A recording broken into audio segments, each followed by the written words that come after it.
नमो वरन्तारं नमो सिद्धारं नमो वारियारं नमो वज्रायारं नमो लोये सवसाहुरम्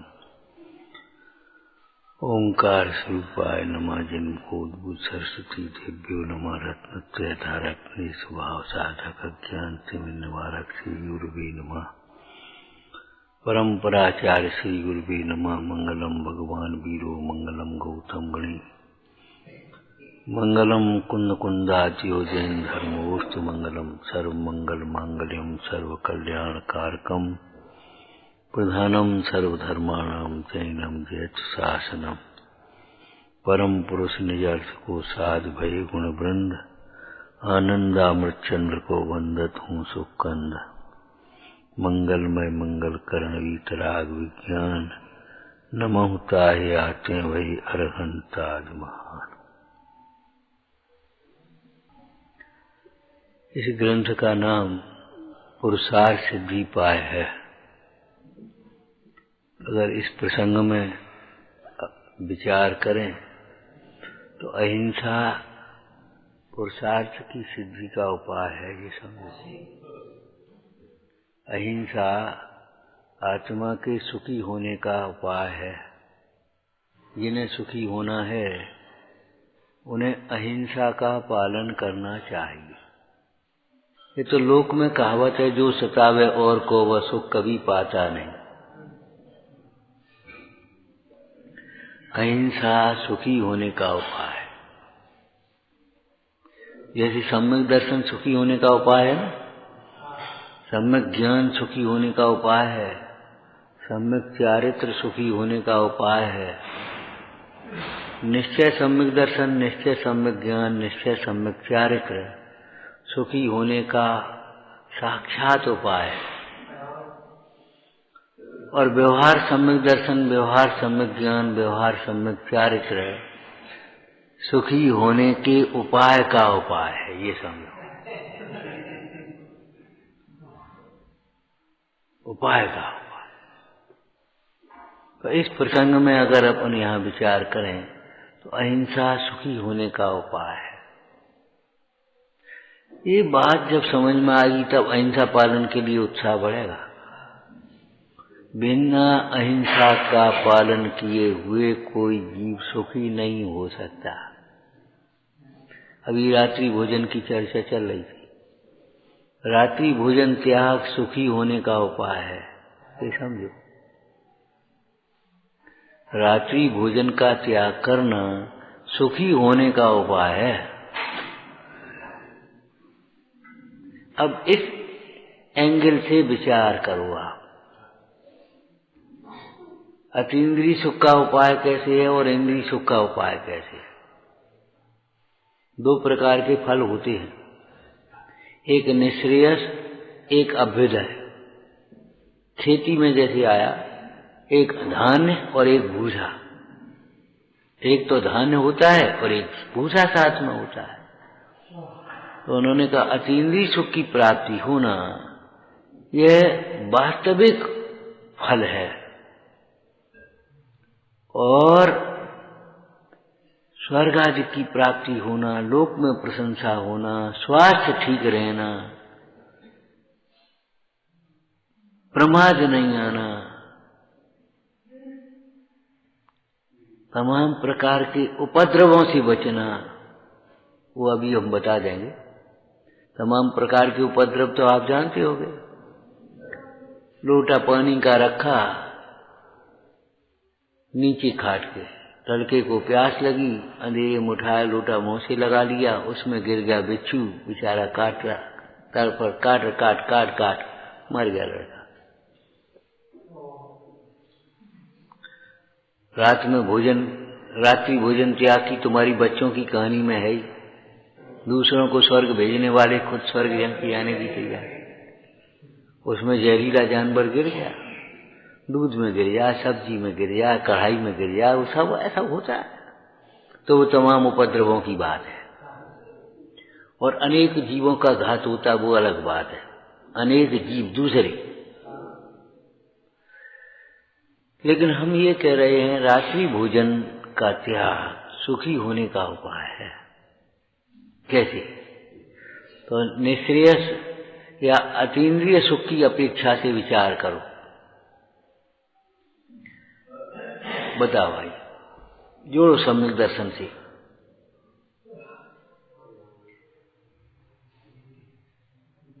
हम प्रवचन थोड़ी करते हैं, हम तो चर्चा कर रहे हैं, चिंतन कर रहे हैं, विचार कर रहे हैं भाई।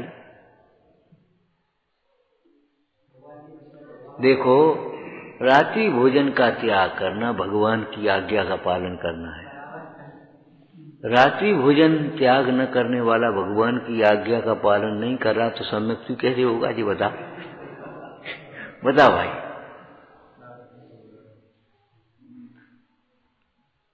गोमर सार में एक चर्चा आई है, पूरे जिनवाणी का श्रद्धान नहीं, जो एक वाक्य का भी अश्रद्धान करता है वह सम्यक्ति नहीं हो सकता। सम्यक्ति को जिनवाणी के सारे कथन का श्रद्धान करना चाहिए। बेईमानी नहीं चलेगी, यहाँ पक्षपात नहीं चलेगा। वो दृष्टांत तुमको याद होगा,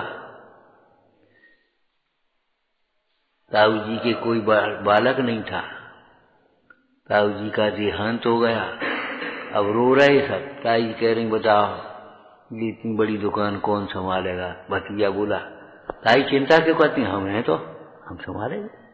और बताओ इतनी जायदाद है, किराया कौन संभालेगा? अरे हम हैं, हम संभालेंगे। और 20 लाख का कर्जा देना है, कौन सा? अब सब हम ही संभालेंगे और वो सब देखेंगे। अरे भैया, जायदाद और व्यापार तुम संभालोगे तो कर्जा को संभाले।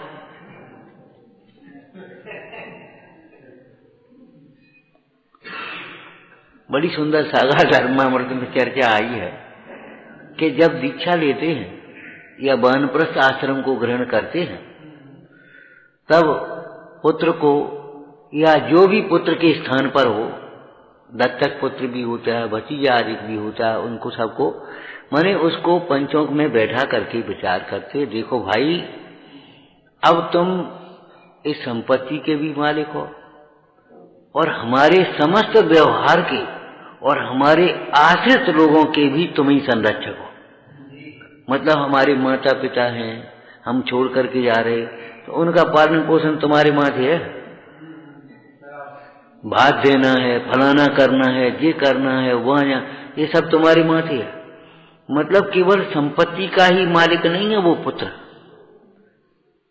वह उस पिता के समस्त व्यवहार का उत्तरदायी है, जिम्मेदार है। माने उसे उसकी जगह पर जाना होगा,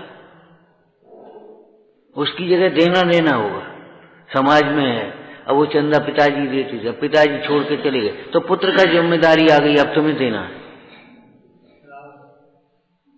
वह केवल उस पिता के व्यापार को ही नहीं बढ़ाता, पिता की धर्म परंपरा को भी आगे बढ़ाता है।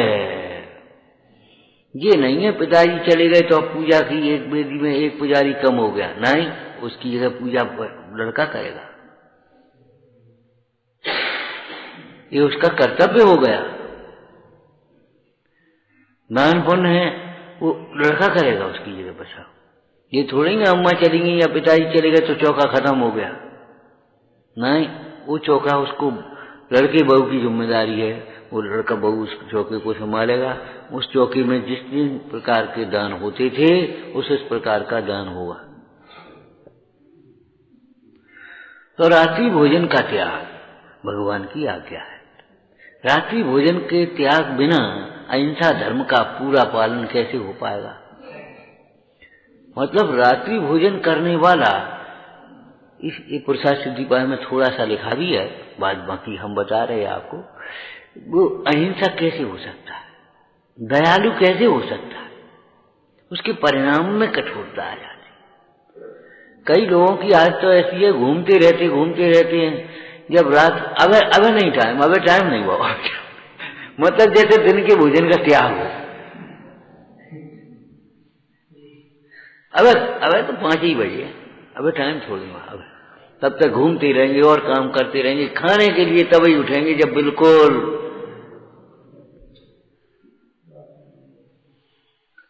तो रात्रि भोजन के त्याग के बिना अहिंसा धर्म का पालन नहीं होता, और अहिंसा धर्म का पालन नहीं होता तो सत्य धर्म, आचौर्य धर्म, ये सब भी पालन नहीं हो पाएंगे। उसकी सूक्ष्मता से विचार करना पड़ेगा। मूल बात तो ये है, इसका सम्यक दर्शन ये संबंध है कि भगवान की आज्ञा का उल्लंघन करते हैं। भगवान के प्रति तुम्हें श्रद्धा हो तो उनके वचनों का उल्लंघन कैसे करोगे?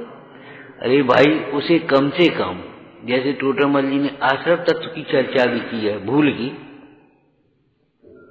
क्या की? जब तक ज्ञाता दृष्टा रूप अथवा वीतरागता रूप तुम्हारा परिणाम न हो पाए, तब तक प्रशस्त राग रूप परिवर्तन करो,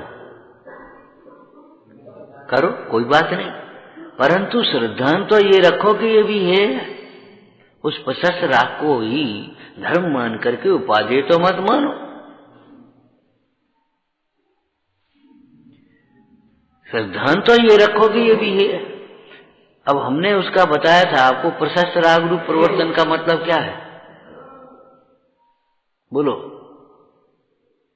बोला करो भाई, उसी चर्चा आगे बढ़ती है, सूक्ष्म होता है विषय बोलने से। प्रशस्त राग रूप परिवर्तन का मतलब क्या है? प्रशस्त राग कहते धर्मानुराग को। तो जब तक वीतरागता नहीं हो तब तक वीतरागता की श्रद्धा तो करो, वीतरागता के प्रति भावना तो भाव, वीतरागता के लिए पुरुषार्थ तो करो। जो वीतरागता के साधक हैं उनकी विनय करो, उनकी सेवा करो, उनका सहयोग करो, उनको दान दो। ये है भी प्रशस्त राग रूप परिवर्तन। एक शब्द शाब्दिक जाल में मत बांधो इसको। वीतरागता जब तक तुम्हारे अंदर में अभी प्रकट नहीं हुई, पूर्णता नहीं हुई है, तब तक प्रशस्त राग रूप परिवर्तन करो। क्या मतलब है? कि वीतरागता की भावना भाव, हे भगवान मेरे न क्या कछु और ईश, रत्नत्रय निधि दीजिए मुनीश, मैं रहूं आप में आप लीन, सो करो हो जो निजाधीन। प्रशस्त राग का दूसरा नाम क्या है? धर्मानुराग। धर्मानुराग किसे कहते हैं? धर्म को इष्ट जानकर चाहना, भगवंतों के गुणों को अच्छा समझ करके, आनंद का कार्य समझ करके भगवान जैसे गुणों को प्रकट करने की भावना अगर नहीं है तो भक्ति झूठी है तुम्हारी। भक्ति का मतलब ये है उस जैसा को चाहते हैं। अगर तुम उस दिशा को चाहते नहीं हो तो तुम्हारी भक्ति कैसी है? बहुमान कैसा है? एक भाई बोले, मार्ग तो आपका है, अच्छा कितना सुंदर मार्ग है, तो नहीं आ जाओ। अरे सुंदर तो तब है जब आ जाओ ना, लेकिन नहीं, आना अलग बात है, सुंदर मानना ये अलग बात है। ये पाक्षिक श्रावक का कर्तव्य। नहीं आ पा रहे लेकिन मार्ग तो यही है। ऐसे कम से कम रात्रि भोजन को जो नहीं त्याग पा रहे हैं, नहीं त्यागने का मतलब सर्वथा नहीं त्याग पा रहे हैं, 9 कोटि से नहीं त्याग पा रहे। देखो, स्थूल रात्रि भोजन का त्याग तो जैनी मात्र को होना चाहिए। ये तो आपके स्वाभिमान के विपरीत है, भगवान की आज्ञा का उल्लंघन है और महान अप्रभावना और हिंसा का कारण है। मतलब सब तरह से हानिकारक है। मोक्ष मार्ग की दृष्टि से भी घात करने वाला है मोक्ष मार्ग का, और स्वास्थ्य का भी घात करने वाला है।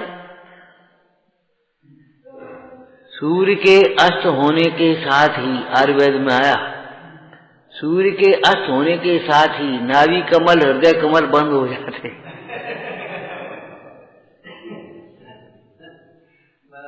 भोजन का पाचन फिर हिसाब से नहीं हो पाएगा आपका। और उसका प्रमाण देखो, बरसात में सूर्य कम निकल पाता है, बदली ज्यादा रहती है तो जठराग्नि मंद हो जाती है, माने भूख कम हो जाती है। जब बादल के एकदम दिन भर बादल छाए रहते हैं, सूर्य नहीं निकलता है, तो आपको पाचन ढंग से नहीं होता शाम को, अभी भूख नहीं लगी आज कुछ।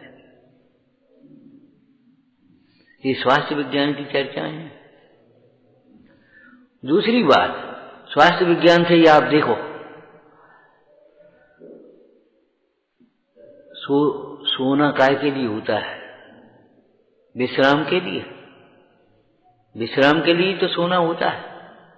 अब ये बताओ, आप रोटी खाई और सो गए तो शरीर की मशीनरी को काम तो करना पड़ेगा उसको पचाने के लिए, तो विश्राम कैसे मिलेगा ये बताओ?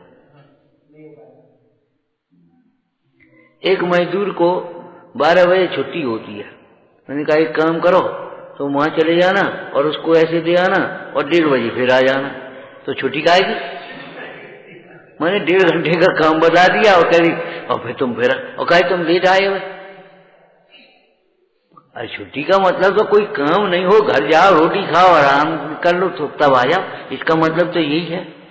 तो सोने का मतलब ये है पचाने के काम नहीं करना पड़े आपको। भोजन पचने के बाद ही विश्राम हो सकता है, और भोजन किया और विश्राम करने बैठे तो आपको तमाम रोग घेरेंगे, एसिडिटी बनेगी, तमाम व्यवस्था खराब होगी, भोजन का पाचन नहीं होगा। ये स्वास्थ्य विज्ञान का नियम है कि सोने से कम पहले 3 घंटे पहले भोजन कर लेना चाहिए, और वो तभी हो पाएगा जब आप दिन में भोजन करें। इसीलिए दिन में खाने वाले, रात्रि भोजन न करने वाले बहुत कम बीमार होते।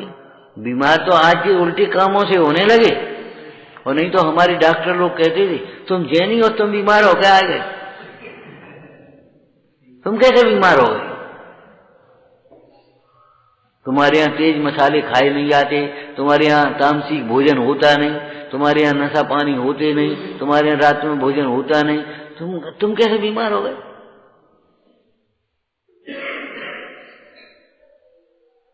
तो रात्रि भोजन का त्याग सुख के लिए है।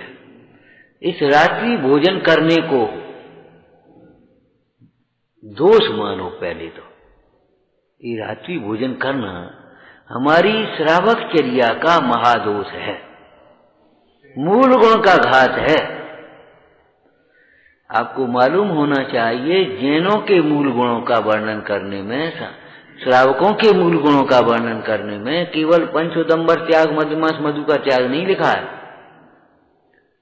मध्यमांस का त्याग तो लिखा ही है, पंचोदंबर का त्याग लिखा, और रात्रि भोजन का त्याग जीव दया, पानी छानना, जल गालन और देव दर्शन, ये साथ में लिखे। और बिल्कुल इन्हीं मूल गुणों का प्रसार होना चाहिए। क्यों? इन मूल गुणों में जो जिसके बिना आगे न बढ़ पाए, ये सारी बातें आ गई। माने मूल गुणों का आधार हमारा या तो अनुव्रत आधार होना चाहिए, या फिर हमारा ये जीव दया, जल गालन, रात्रि भोजन का त्याग और पानी छान करके पीना, मुकोन का नाम देव दर्शन, इनको साथ में लेना चाहिए। क्योंकि इनके बिना जैनत्व कहां से आएगा जी बताओ? तो महाराज ये लिखे कि त्रियंचों के लिए, अब त्रियंच कहां करेंगे बेचारे? त्रियंच तो जिन मुनिराज के निमित्त से उन्हें धर्म का लाभ हुआ, वो मुनिराज का स्वरूप उनके ज्ञान में बस गया, बस उन्हीं को स्मरण करते रहते। ये समझ लो, यही उनका देव दर्शन है, देव भक्ति है, यही उनकी पूजा है। जिन मुनिराजों के निमित्त से उन्हें, मुनिराज के निमित्त या मुनिराज जो भी हो सकते हैं, मुनिराज के निमित्त से धर्म का लाभ हुआ है, उन मुनिराज का स्वरूप भूल जाता है। अरे पशु भी अपने उपकारी को कहां भूलते हैं बताओ? वो सिंह कहां भूल पाया कांटा निकालने वाले को? पहले गुर्राया और भूखा होने पर भी फिर चल भी चाटने लगा। भूला कहां बताओ आप अपनी इतिहास की घटना में?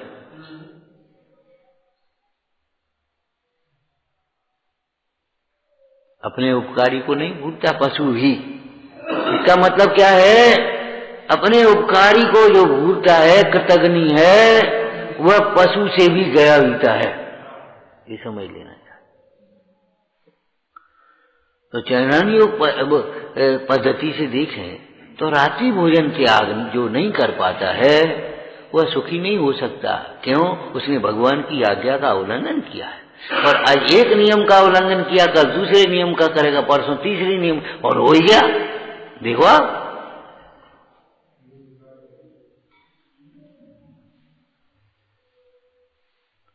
हम अपनी पहचान ही खो बैठे।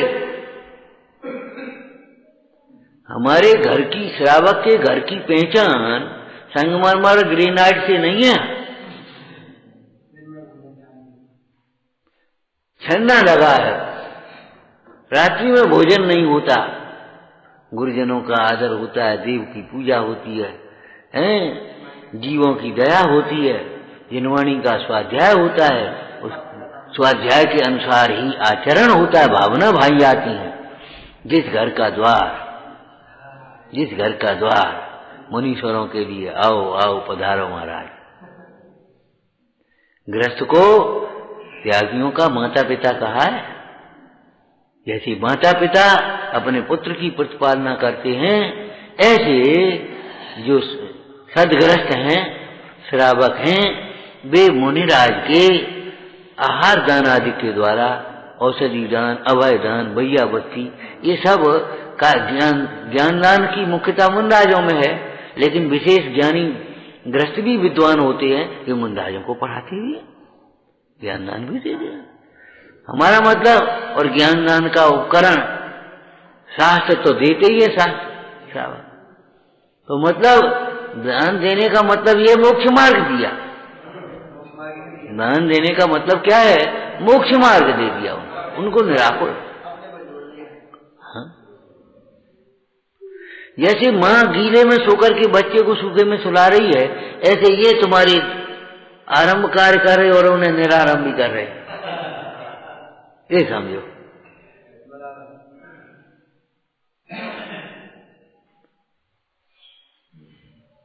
रात्रि भोजन के त्याग के बिना विचार करो, कैसे स्वाध्याय में बैठे हो। अब चूल्हे चल रहे हुए हैं, हम जानते हैं सवेरे शाम को स्वाध्याय में कमी क्यों आ गई। सवेरे वे चाय नाश्ता में चले गए, और वे कॉन्वेंट और वे तुम्हारी जॉब वॉब की तैयारी उनमें सब में चले गए, और शाम को अपने खाने पीने में चले गए। अब मंदिर कैसे आए, स्वाध्याय कैसे करें, भक्ति कैसे करें, जहाँ टाइम तो छुट्टी चल रहे हो। बगल में एक अजैन का घर था, खटर पटर अपने बर्तनों की और बर्तन मांज रही थी। रात के 11:30 बजे लगभग बर्तन मांज रही थी, और वो ठंड के समय थे। तो वो बेचारी कह रही, देखो ये जैन लोग कितने बढ़िया हैं, अपने आराम से इस तरह में सो रहे, अपने भजन कर रहे, अपने पाठ कर रहे और आराम से सो रहे। हम ये 12 बजे जब बर्तन चूल्हे में लगे रहो। मतलब आपकी कितना गौरव है। उसने जैनत्व की महान अप्रभावना की है, जैनत्व की महान अप्रभावना की है।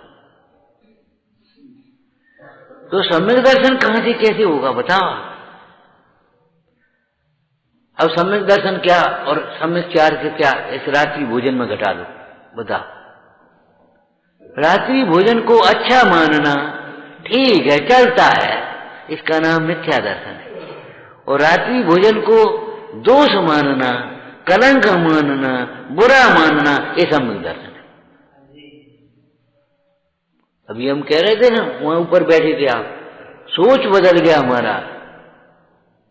दोष को दोष मानता रहेंगे तो दोष छूट जाएगा, और दोष नहीं, दोष को दो गुण मान लिया, बड़प्पन का चिन्ह मान लिया, तो फिर क्या छूटने का काम ही नहीं, फिर क्या छूटेगा।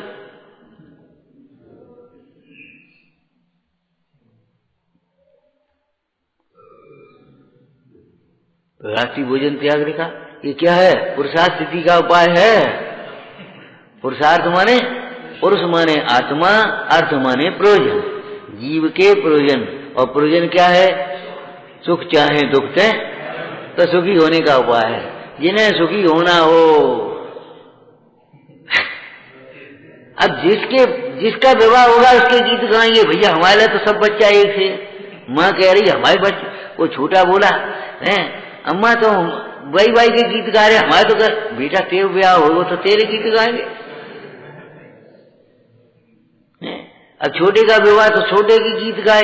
तो बड़ा बोला अम्मा तुम छोटे के गीत, फिर तेरा ब्याह हुआ था तो तेरे गीत गाएंगे।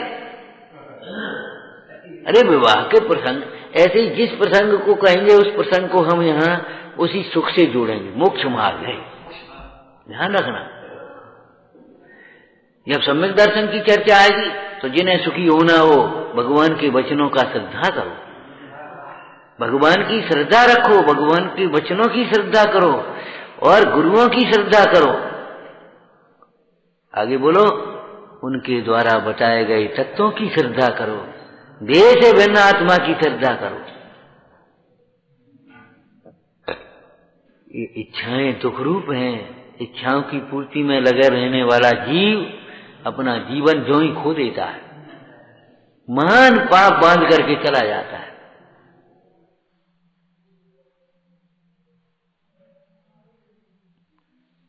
जीवन खाने पीने कमाने जोड़ने के लिए थोड़ी है।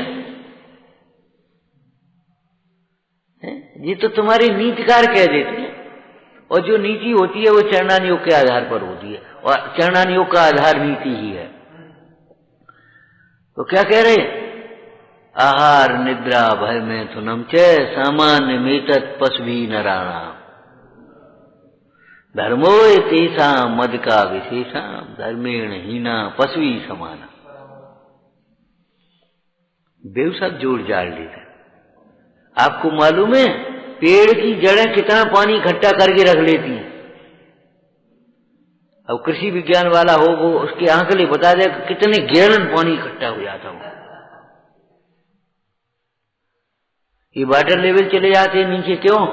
पेड़ तुम्हारे नहीं है, पेड़ कटते चले जा रहे, जंगल कटते चले जा रहे। सूखे कौन इकट्ठा कौन करे, वहां नरमाई कहां रहे।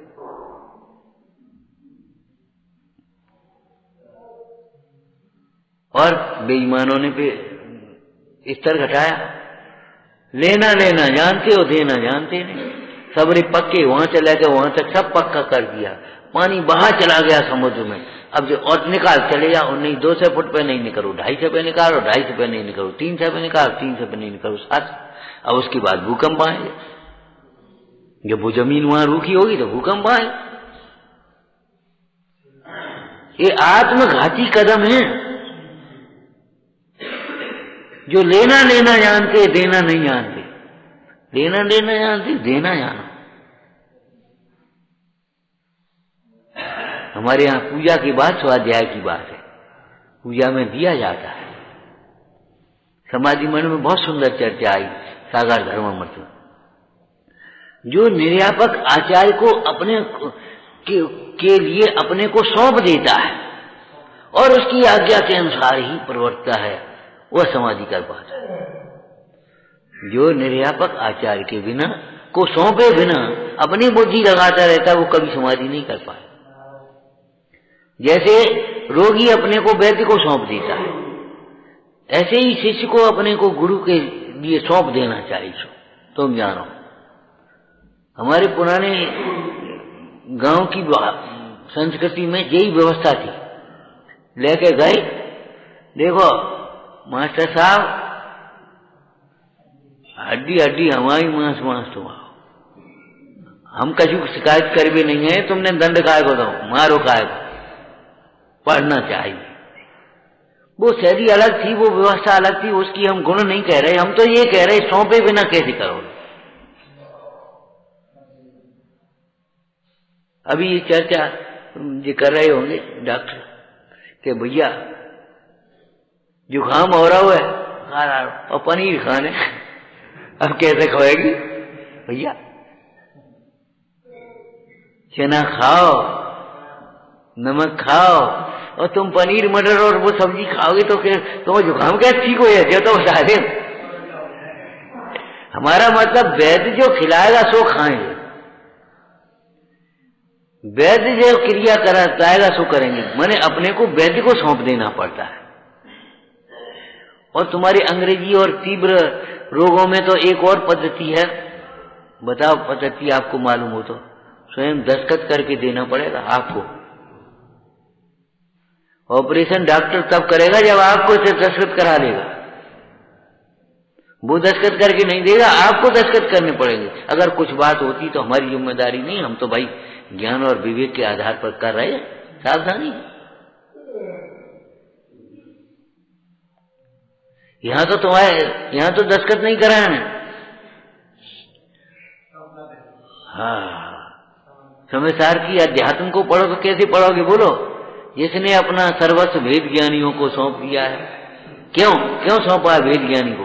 कि वेद ज्ञानी ने अपना सर्वस्व आत्मा की आराधना के लिए सौंप दिया है।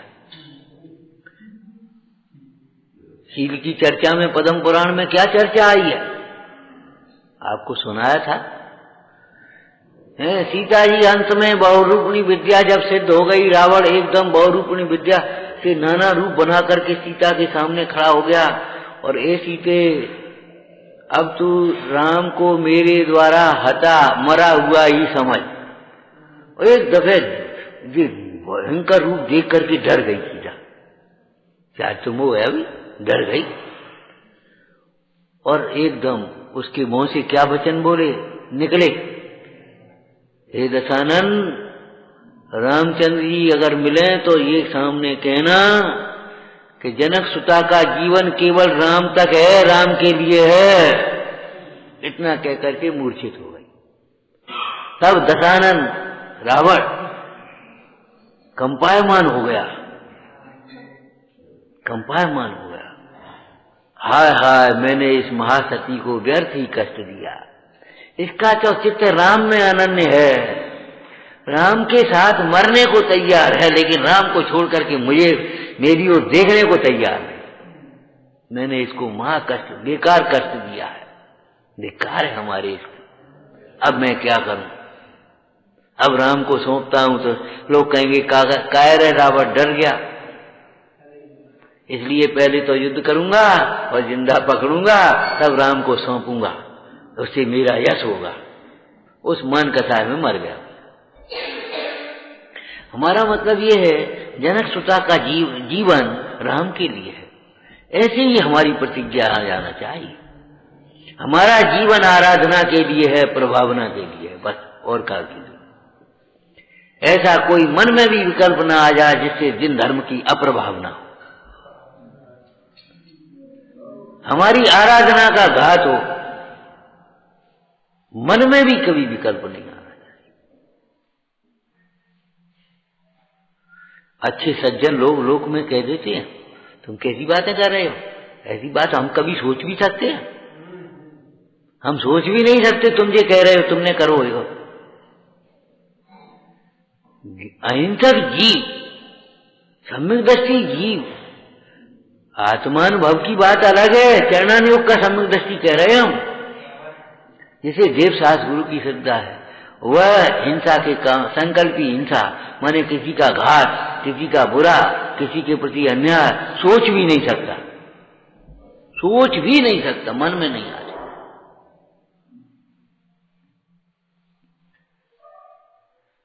तो जैसे सम्यक दर्शन सुख के लिए है, ज्ञानाभ्यास सुख के लिए है, ऐसे ही आचरण भी सुख के लिए है, माने अहिंसा सुख के लिए है।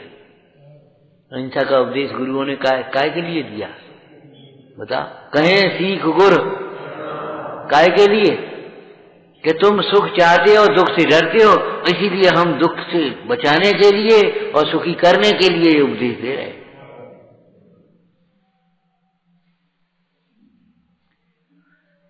तो जिस प्रसंग को आए उसको यहां लगाओ, ये हमारे सुख के लिए है, इससे तो हम सुखी रहेंगे, स्वस्थ होंगे, प्रशंसनीय होंगे, पुण्य बांधेंगे, पाप से बचेंगे।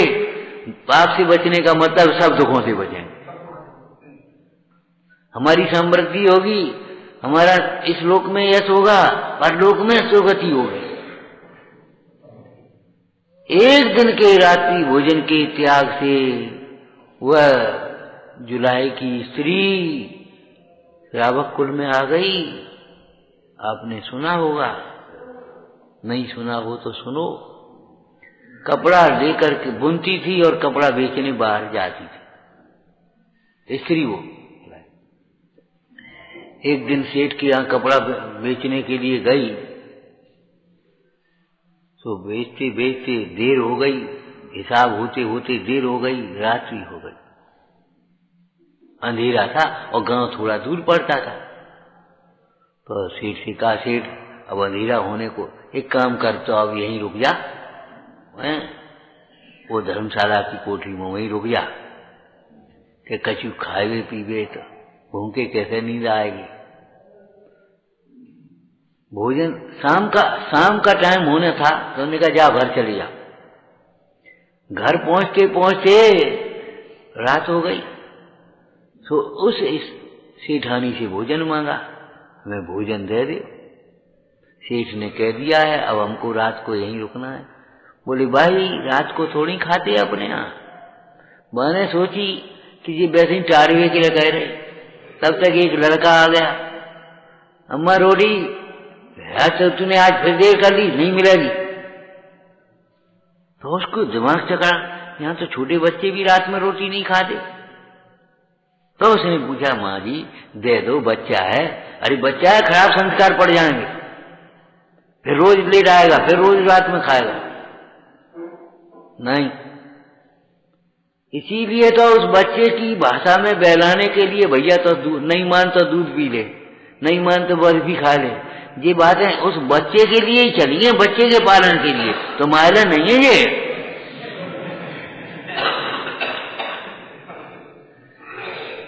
वो बच्चा बेचारा रो रहा है, सहन नहीं हो रही है, चलो फिर दूध पी ले। इसीलिए रात्रि भोजन का त्याग 6वीं प्रतिमा में लिखा है, नहीं तो सामान्य त्याग तो पाक्षिक श्रावक को भी होता है। तो उसने स्त्री ने कहा, अब आप तो ये तो धर्म बड़े आदमियों का है और आप लोग मत खाओ, हमको तो भूखे काय को रहे। भाई रात में नहीं खाने से मर थोड़ी आएंगे, एक दिन नहीं खाएंगे तो। और हिंसा होती है, उसको थोड़ा सा समझाया, उसकी समझ में आ गया। उसने कहा तो हम भी नहीं खाएंगे, रात्रि भोजन का हम भी त्याग करते। रानी बोली ठीक है, बढ़िया है भाई, अब तू सवेरे भोजन करके तब जाना, कलेव करके। सवेरे उसने कलेव किया, घर पहुंच गई। उसने सब अपना हिसाब किताब बताया। शाम को फिर रात्रि को भोजन बनता ही था उनके यहाँ, तो रात्रि में भोजन बना। तो उसने कहा कि भोजन कर। उसके पति ने कि हम नहीं करेंगे।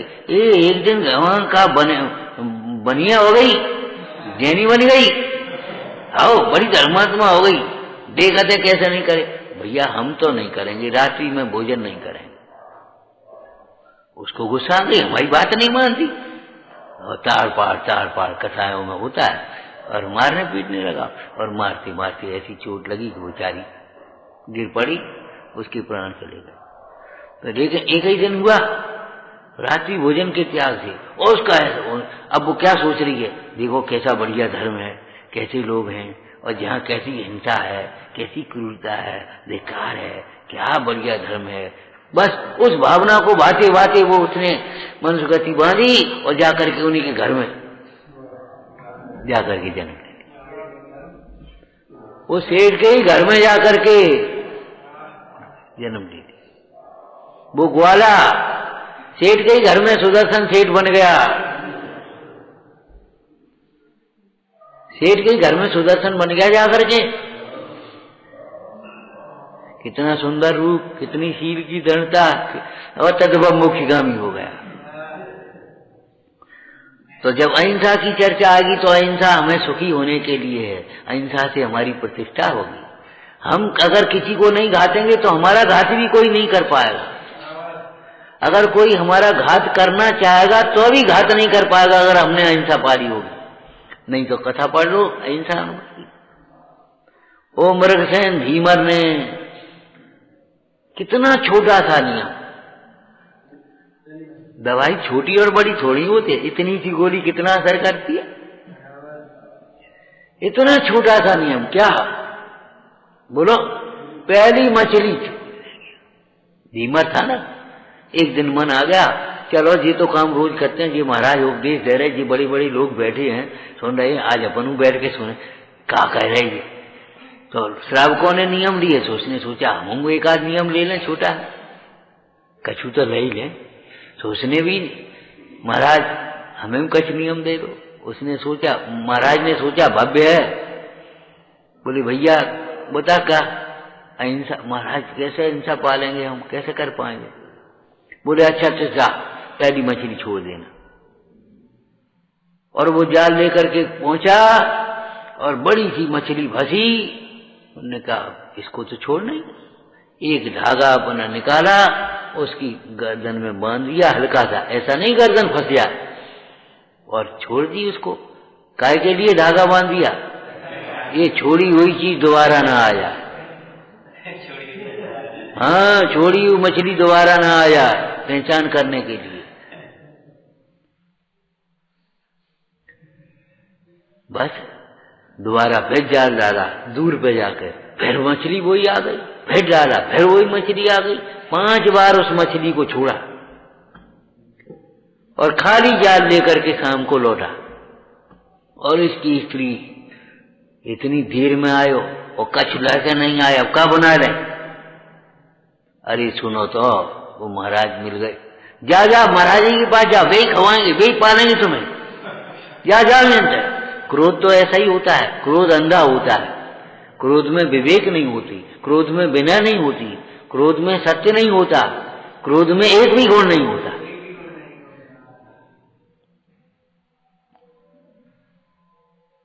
गुस्सा के मारे निकाल दो और किवाड़ लगा ले। उसने सोचा बता रोज क्या हम लाते और आज एक दिन नहीं लाए तो जी व्यवहार हमारे साथ। संसार वास्तव में आसार है। ये महाराज कह तो सही रहे थे, उसने उपदेश सुना था तो उसने कह तो सही रहे थे। कछु नहीं, अब तो सवेरे हम महाराज के पास ही जाने और अपने संसार छोड़ के अपनों कल्याण करेंगे। काय को मरे जाए, हम क्यों मरे। जा करके मंदिर के चबूतरे पर जा करके सो गया। रात को निकला सांप तो उसको डस लिया। जा करके गुणपाल सेठ के यहाँ, वो त्रिभुआ से नहीं, श्रीदत्त सेठ के, गुणपाल सेठ कौन सा नाम था समझ में आ गया ना। और उसको मुनि महाराज उधर से निकल रहे हैं, बोले देखो जी लड़का की दशा कैसी झूठन खा रहा हो। वो कथा लंबी है, आप पढ़ लेना। सेठ ने विचार किया, ओ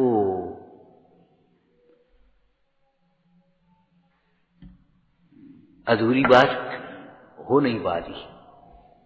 दरअसल क्या था कि वो सेठ जिसकी पत्नी के यहाँ वो गर्भ में आया था, सेठ को नगर छोड़ करके जाना पड़ा राजा की आज्ञा के विरुद्ध। क्योंकि राजा ने कहा अपनी पुत्री का विवाह मेरे साथ करो, और राजा दूसरे धर्म का था, ये जैन धर्म का था। उन्होंने कहा हम अपनी लड़की को दूसरे धर्म में तो नहीं देंगे, हमारा सब लड़की का सब धर्म छूट जाएगा। लड़की ने कहा कि नहीं हम भी ठीक है। तो वो अपनी पत्नी गर्भवती थी, उसको अपने मित्र के घर छोड़ करके और रातों रात निकल गया था वहां, रातों रात निकल गया। उसके घर में उस पुत्र का जन्म हुआ था। जब पुत्र का जन्म हुआ तो दूसरे के घर में का कदर होगी, तो वैसे ही वो कर रहा था बेचारा। मुंडाज निकले तो मुंडाज बोले भैया देखो जी लड़का की का दशा है, संसार की का दशा है। तो बड़े मुंडाज बोले भैया ये इस सेठ की सारी संपत्ति का स्वामी बनेगा और राज्य का मालिक बनेगा ये। तो सेठ ने सुन लिया मेरी सारी संपत्ति का स्वामी बनेगा, हम जा छोड़ेंगे ही नहीं जिंदा, बचे कैसे, हम अब ही मार देंगे। तो उसने ऐसी घर बांधी, मारने को चंडाल बुला दिया, चंडाल को दे दिया जाओ मार डाल। वो चंडाल ले जा, इतना सुंदर प्यारा बच्चा, नहीं कैसे कठोर परिणामी मारवे की कह दी, हम नहीं मार रहे, छोड़ दियो अपने आप मच जाए, हम कागो छोड़ दिया। उधर से उसके बहन बहनोई आ रहे थे, उनके बच्चा नहीं था, तो बे ले गए उठा करके। उधर खबर मिली कि बहन के तुम्हारी गूढ़ गर्भ था, सो बालक हुआ है। सो पहुंचा, ये तो वही लड़का है हमारी। सो नाटक उसने ऊपर से किया, बहन को हम घर ले जाएंगे और उत्सव करेंगे और ये करेंगे, बड़ी मुश्किल से मुंह देखने को मिला है, फलाना है, और भीतर भाव क्या है, मारना तो है। घर ले गया, घर लेकर के गया। सो फिर उसने फिर चांडाल को सेट किया कि ले जाओ मारो, और वो फिर नकली नाटक वो सब करने लगा, ले गया। सो उसने फिर उसको दया आ गई दूसरे चांडाल को। उन जो दया करता है उसके प्रति चांडाल को भी दया आ जाती, ये कहने का मतलब है।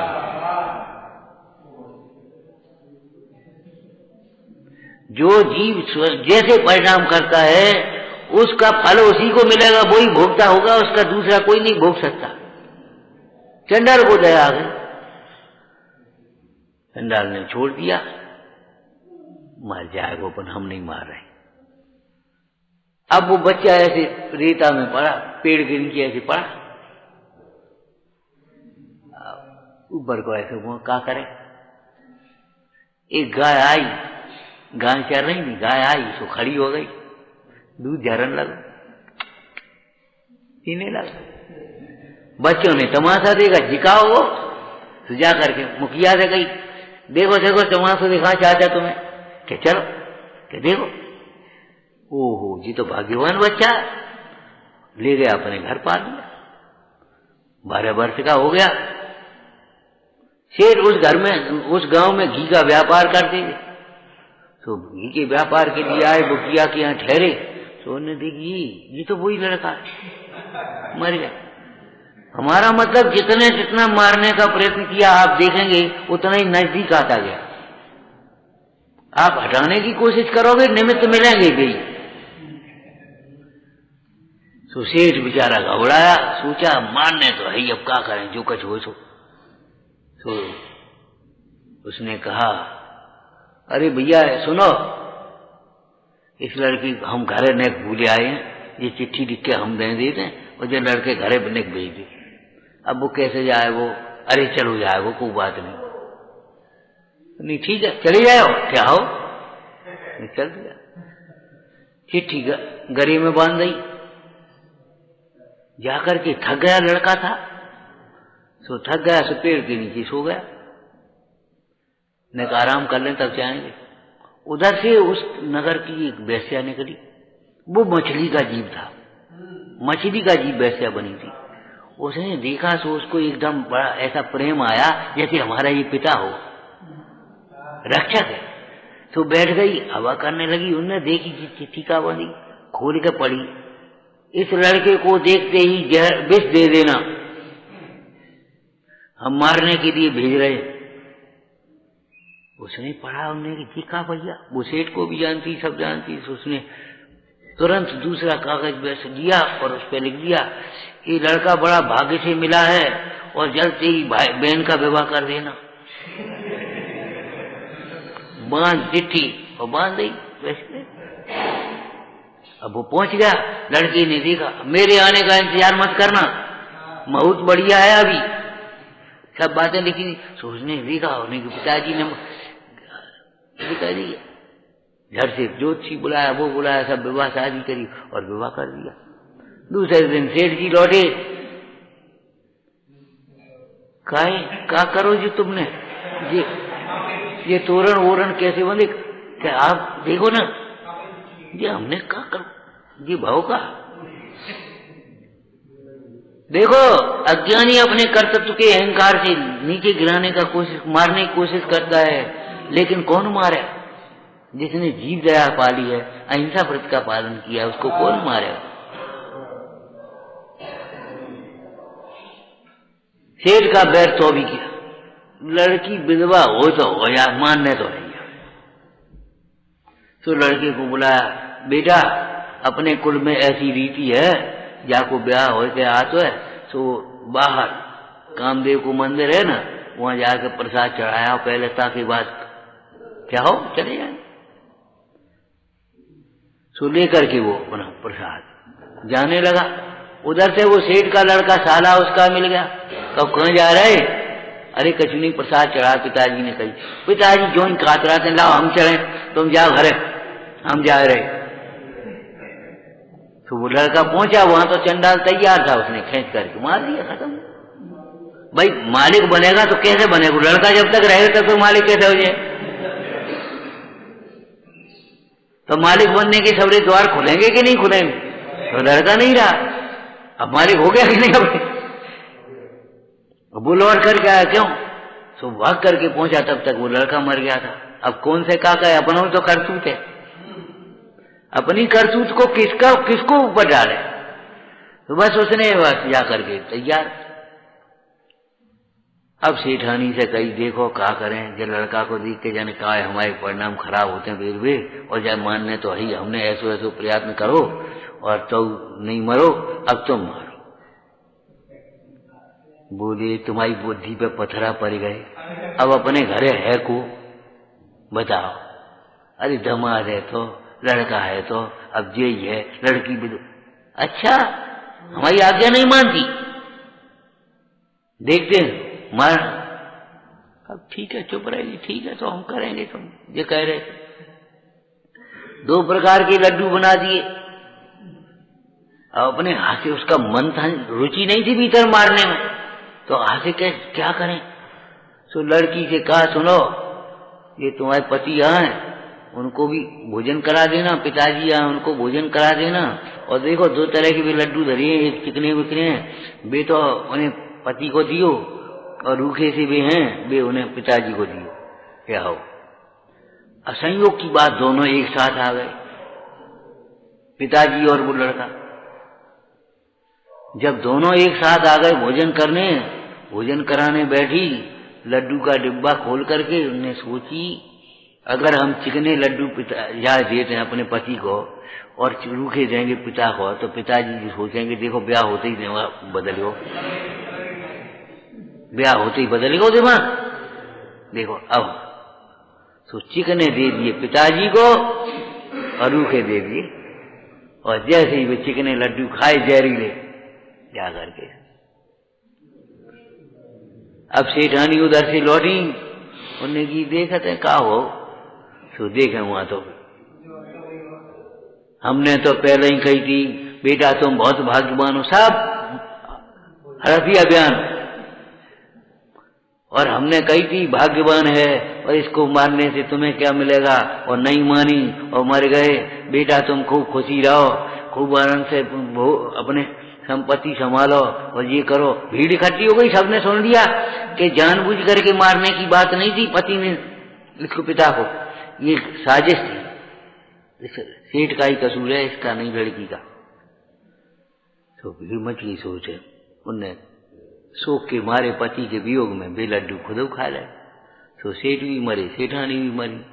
भीड़ भाड़ देख करके राजा आया, पुलिस नहीं, क्यों भैया कि जी अब पब्लिक ने सब सुनाई ये बात, भाई बड़ा भाग्यवान है, इसको अपनी पुत्री भी आई, आधा राज्य दिया, कौन को लड़का है कि कौन पास। अरे तुम्हारा हाय हाय, हमने इस धर्मात्मा को व्यर्थ कष्ट दिया, खोज कराओ, बुलाओ। फिर बुलाया, नगर सेठ की पदवी दी, फिर दी, ये जयकार भाई। तो मतलब ये है अहिंसा व्रत अपने सुख के लिए है। जब सत्य व्रत की चर्चा आएगी तो सत्य धर्म अपने सुख के लिए है। जो सत्य को पालता है वह सुखी होता है, और सत्य को छोड़ता है वह दुखी होता है। अचौर्य व्रत अपने सुख के लिए है, शील व्रत अपने सुख के लिए है, संतोष परिग्रह परिमाण व्रत अपने सुख के लिए है। जितना परिमाण करोगे, जितनी उपाधि थोड़ी रहेगी, उतने ही आराम मिलेगा। यात्रा करके जाओ, जितना सामान थोड़ा होगा उतने परेशान कम होगे, और सामान तुम्हारा बहुत भारी हो तो क्या करोगे, उतनी तकलीफ होगी। ऐसे ही छठवां व्रत यहाँ लिखा, रात्रि भोजन तुम्हारे सुख की सिद्धि करने के लिए है। रात्रि भोजन का त्याग जो करेंगे वे सुखी रहेंगे, और रात्रि भोजन का त्याग नहीं करेंगे वे सुखी कैसे हो सकेंगे, क्योंकि जिनवाणी का उल्लंघन कर रहे हैं, जिन आज्ञा का उल्लंघन कर रहे हैं। ऐसा जानकर रात्रि भोजन पढ़ना ही नहीं, रात्रि भोजन का त्याग करना और जितना त्याग करती है उसी और आगे बढ़ती जाओ। 9 कोटि से त्याग करने की बातें हैं अभी तो। ओम नमः।